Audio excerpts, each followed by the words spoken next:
Une souveraineté politique, scientifique et économique.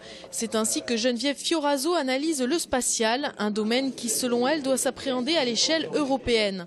Bien sûr, si on veut avoir la masse critique pour exister et continuer à exister, à être aussi bon, parce qu'il faut le dire, nous sommes bons en France, face aux États-Unis, face aux pays émergents, eh bien il faut avoir une coopération européenne renforcée. Alors c'est le rôle de l'ESA, aux côtés du CNES où nous sommes aujourd'hui, et puis des industriels, donc les opérateurs, les industriels, mais c'est le rôle également de l'Union européenne. Il faut que nous joignions tous nos efforts pour être davantage européens et plus forts au niveau international, parce que la compétition en particulier américaine est très forte, et elle se fait aussi avec un fort accompagnement public, puisque la NASA soutient fortement non seulement la recherche, mais également son industrie. Avec plus de 2,1 milliards d'euros, les 3/4 provenant de l'État, le budget du CNES n'a jamais été aussi élevé, un chiffre qui relativise la mauvaise santé du secteur, au moins au CNES. Le spatial ne va pas mal. Vous savez, quand on a un budget qui est en légère augmentation, un budget de la recherche avec de l'argent public en légère augmentation, alors que quand même la tendance est plutôt à une décroissance.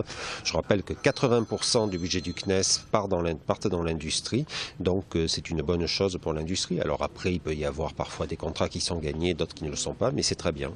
Les 2 années que nous venons de connaître ont été particulièrement remarquables parce qu'il y a eu beaucoup de décisions de prise, beaucoup de soutien apporté à notre établissement.